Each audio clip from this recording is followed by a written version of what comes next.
हिंदी भाषा अध्ययन में आपका स्वागत है। जैसे कि बच्चों पहले हम देख चुके कि भाग एक में वृंद के दोहे जिसका हम भावार्थ पढ़े, कवि परिचय, उनकी प्रमुख कृतियाँ और कविता का परिचय, ये हम पढ़ चुके हैं भाग एक में।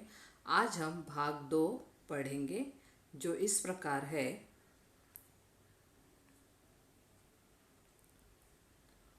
उद्यम कबहु न छाड़िए, पर आशा के मोद, गागर कैसे फोरिए, उनियो देखी पयोद।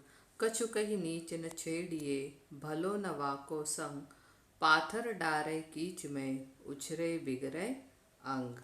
इसका भावार्थ इस प्रकार है बच्चों कि दूसरे के भरोसे अपना कार्य अथवा व्यवसाय छोड़ देना उचित नहीं है। जैसे पानी से भरे बादलों को देखकर पानी से भरा अपना घड़ा फोड़ देना बुद्धिमानी नहीं होता। ठीक उसी प्रकार दुष्ट अथवा छोटे व्यक्ति की संगत में रहना अथवा कुछ कहकर उसे छेड़ना श्रेयस्कर नहीं है।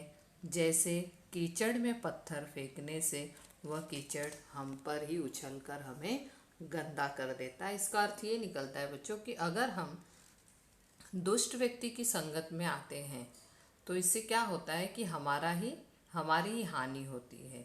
जैसे कि अगर उसके संगत में रहोगे तो उससे अच्छी बातें भी बोलने पर वह हमें ही उल्टा जवाब देंगे और जो हम उनके दुष्टता का शिकार हो जाएंगे।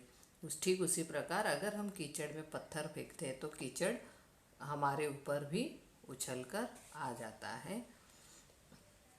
अगली पंक्ति, जो पावै अति उच्च पद, ताको पतन निदान, जो तपि तपि मध्यन लौ, अस्तु होती है भान। जो जाको गुण जानिहि, सो तिहि आदर देत, कोकिल अम्बहि लेत है, कागनि बौरे लेत। इसका भावार्थ इस प्रकार है कि जो ऊंचाई पर उच्च पद पर पहुंचता है उसका नीचे उतर आना भी उतना ही स्वाभाविक है। जैसे दोपहर के समय तपा हुआ दुग्ध सूर्य शाम के समय अस्त हो जाता है, अर्थात डूब जाता है।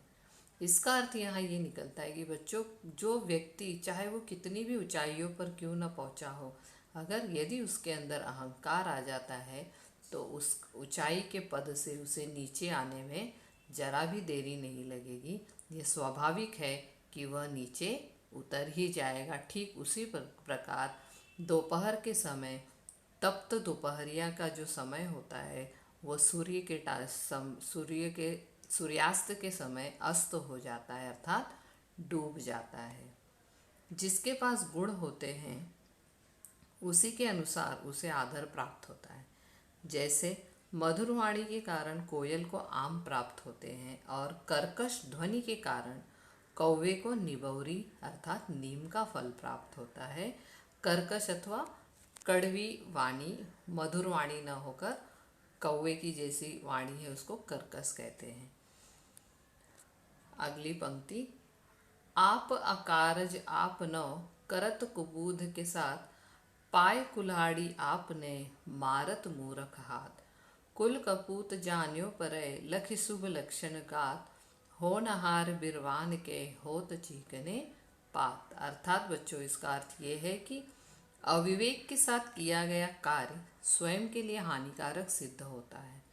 जैसे ठीक उसी प्रकार कोई मूर्ख अपनी अविवेकता से कार्य कर अपने पांव पर अपने हाथ से कुल्हाड़ी मार बैठता है।